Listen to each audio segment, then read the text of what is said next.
Nobita पसीने से तरबतर था और वह बहुत मुश्किल स्थिति में था। नोबिता अपने जीवन के 3 सबसे बड़े संकटों से आमने सामने खड़ा था। ज्ञान, जिसने उसे कोने में धर लिया था। ज्ञान द्वारा पूछा गया एक बहुत ही मुश्किल सवाल नोबिता को और भी अजीब स्थिति में डाल देता था। नोबिता का बेतुका जवाब ज्ञान को और गुस्से में डाल देता था। ज्ञान, जो अब और भी गुस्से में था, अचानक देखता है कि नोबिता आज कुछ स्मार्ट हो गया था। नोबिता, जो बहुत डर और घबराहट महसूस कर रहा था, खुद ही सारी गलती स्वीकार कर लेता था। हालांकि ज्ञान, जो सिर्फ शारीरिक ताकत की कद्र करता था, एक सादे से माफी से संतुष्ट नहीं होता था। नोबिता माफी मांगने के लिए शारीरिक रूप से घुटने टेक कर ज्ञान से माफी मांगता है। ज्ञान संतुष्ट होकर उसे माफ कर देता है और बाकी सभी लोग जो ये तमाशा देख रहे थे उन्हें लेकर चला जाता है। आखिरकार केवल शिजुका नोबिता के पास रहती है, लेकिन वह उसकी इस हरकत से थोड़ी नाराज दिखाई देती है। नोबिता शिजुका को यह समझाने की कोशिश करता है कि बदला ठंडा परोसा जाता है और कि घुटने टेकना उस पर पिटाई से कहीं छोटा था, लेकिन शिजुका को यह शर्मनाक लगता था, खासकर जब इतने सारे लोग वहाँ थे। वह कहती है कि अगर नोबिता सच में सही मानता है तो उसे खड़ा रहना चाहिए और पीछे नहीं हटना चाहिए। नोबिता, जो उदास था, कहता है कि वह ऐसा नहीं कर सकता था। शिजुका निराश होकर चली जाती है और नोबिता खड़ा रहता है, यह सोचते हुए कि कौन उसकी पीड़ा को समझेगा। डोरेमोन नोबिता की दुख भरी कहानी सुनता है और उसकी छोटी सी हिम्मत पर अफसोस जताता है। डोरेमोन को भी इस बात पर शर्म आती थी कि नोबिता कितना डरपोक था। अपमानित महसूस करते हुए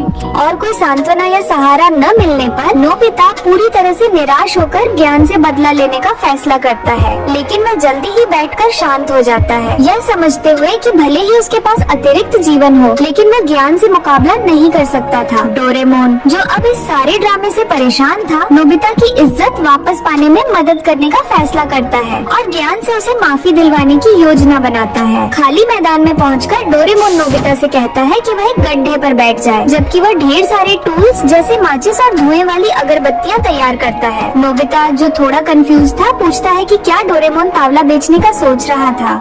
डोरेमोन कहता है कि इंतजार करो, देखो क्या होता है। डोरेमोन एक पंखे से धुआं नोबिता की तरफ उड़ाता है। कुछ समय बाद नोबिता छींकता है और एक हैरान करने वाली घटना होती है। नोबिता की नाक से एक बुलबुला बाहर आता है, जो नोबिता की शक्ल जैसा दिखता था। पता चलता है कि नोबिता की आत्मा उसके शरीर से बाहर निकल चुकी थी। नोबिता, जो अब अपने शरीर को देखता था, बहुत कंफ्यूज था।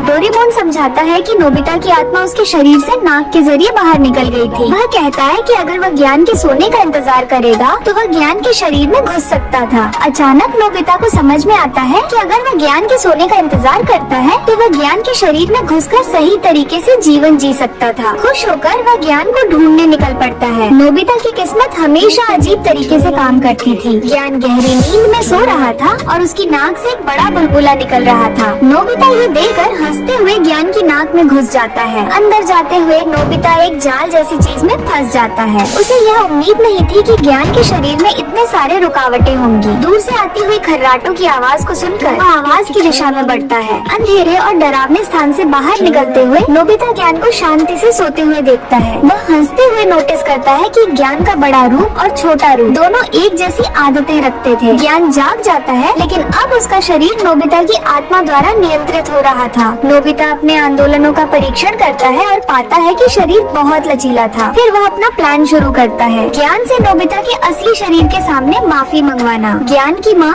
जो सोचती थी कि यह उसका बेटा है, पूछती है कि वह काम में क्यों मदद नहीं कर रहा था। नोबिता, जो ज्ञान के शरीर में था, जवाब देता है कि उसके पास कुछ महत्वपूर्ण काम था। नोबिता खुश होता है यह जानकर कि उसका बदला काम कर रहा था, जबकि ज्ञान की आत्मा अब भी सो रही थी। नोबिता, जो अब ज्ञान के शरीर में था, खुश होकर इधर उधर दौड़ता था। डोरेमोन, जो डोराएकी खरीदने जा रहा था, नोबिता को देखता है और समझता है कि योजना सही दिशा में जा रही है। नोबिता सभी को खाली मैदान में बुलाता है ताकि वह ज्ञान से नोबिता के असली शरीर के सामने माफी मंगवाए। जब वह दोस्तों के साथ चल रहा था, नोबिता ज्ञान के शरीर में अपना परिचय देता है, लेकिन दोस्तों को बिना परिचय के ही समझ में आ जाता है। नोबिता मजाक में ज्ञान जैसे हाव भाव करता था, जिससे सभी दोस्त हंसी रोक नहीं पाते थे। हालांकि वे जल्दी से खुद को संभाल लेते थे, क्योंकि वे डरते थे कि ज्ञान बदला ले सकता था। नोबिता उन्हें आश्वस्त करता है कि उन्हें चिंता करने की जरूरत नहीं है। वह अब 30 मिनट पहले वाले ज्ञान जैसा नहीं था। वह उन्हें याद दिलाता है कि वे खाली मैदान में शो देखने जरूर आए। ज्ञान के शरीर में नोबिता दूसरों को बुलाता है, लेकिन वे संकोच करते थे, यह सोचते हुए कि यह कोई चाल हो सकती थी। नोबिता उन्हें यकीन दिलाता है है कि यह कोई सजा देने के लिए नहीं था बल्कि कुछ खास था